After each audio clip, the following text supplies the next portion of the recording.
This is James Holder for IFL TV. I'm at the Motor Point Arena today. With me, I've got the new IBF Bantamweight World Champion. How are we doing, Paul? I'm good, James. First and foremost, congratulations on a fantastic performance. Both you and Stuart Hall, absolute war. Yourself coming out victorious. Can you talk to me how you're feeling right now? I feel over the moon. It's obviously a lifelong dream of mine to become a world champion, and obviously we just achieved that there. What went through your mind when you heard the new IBF World Champion, Paul Butler? I had a feeling that I'd won it, but obviously it doesn't sink in properly until you're there and the new. And that's all that's played on my mind for the last 10 weeks. I just wanted to hear them 3 words and the new. And tonight we've heard them, and it was the best sound ever. How much respect have you got for Stuart Hall? Massive respect. I've always had respect for him, but you're always going to get a bit of needle in pre-fight warm-up. I think that's what gives the fight the extra edge and gets people up for it a little bit more. All your mates want it a little bit more, and it helps sell a few tickets. And I think that helped with me and Stewie. He brought a few up, and obviously you can see I brought a lot up as well from Ellesmere Port. They've all travelled up in the numbers, and they were very vocal tonight. Fantastic support. At least 500 people from Ellesmere come down to watch yourself in action tonight. So again, have you got a message for all the people? Yeah, of course. You know what? I thank them all the time, and that's why I always applaud them, and I put my gloves up to them as soon as I get in the ring, as often as I can, just to let them know that I appreciate them paying their good money to come and watch me box. Mandatory shot.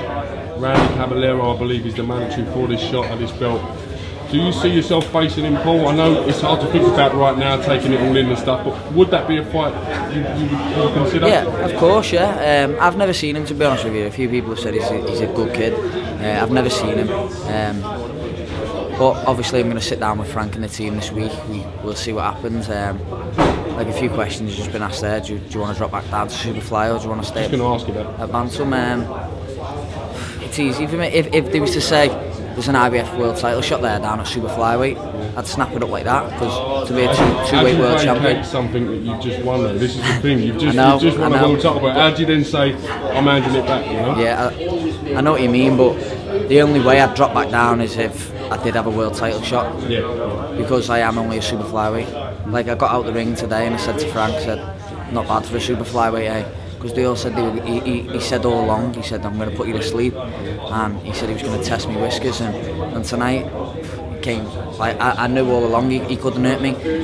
I said size difference in the weigh-in was a bit worrying. When you saw you to him, he looked so much bigger than you, Paul. You know. But when I sparred him 2 years ago, I put my hands. I used to have a bad habit of putting my hands down by my side and letting people hit me on the chin. I've done it with Scott Quigg. I've done it with a few of them, and I used to have a bad habit of just letting him hit me on the chin just to show him, look, you can't hurt me. And I've done it with Stuart years ago, and I had a good gauge of his power, and I knew he couldn't hurt me. He landed a few good shots in there, but I think my composure and my fitness and my defence got me through it. How grateful are you to Coach Arnie Fennell, and the likes of Frank Warren and Francis Warren, Queensbury Promotions, for believing in you, Paul, you know? Hugely.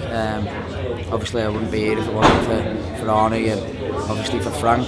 Frank's believed in me since day one. I remember him sitting there looking up at my crowd in my first ever fight at the Echo Arena, and I remember the little smirk on his face watching it back on YouTube as he looked up at the crowd. And it's always a good sign that if Frank knows you've got a good crowd and you can box a bit, then you're going to go places with him. But as for Arnie as well, obviously I wouldn't be if it weren't for him. We put so much hard work in the gym over the last 4 years to get to this point where we are now. One man who will be proud is your granddad. Yeah. I had the pleasure of watching a fight with him, watching you box at York Hall, and we had a great chat. Yeah. He was super proud that night, so God can only imagine how proud he's going to feel. Yeah, he's out in Tenerife today. Is he? He's out there watching it, yeah. He rang me the other day saying he'll probably be able to hear me from Tenerife. But tell your granddad you love him, mate. Yeah, I love my granddad, yeah. He's at all my fights. Obviously he wasn't here today because he booked the holiday a long time ago, but I'm sure he'll come back. Yeah. And I'm sure he'll come back and have a few pictures with the belt. Listen, well done, congratulations to Stuart Hall as well. Fantastic fight by both men, and congratulations on getting the W today and becoming the world champion. Hopefully we can do it again. I hope you can do it again as well. I do. Great viewing, compelling viewing. Cheers, James. Cheers, Paul. Thank you. Thanks, man.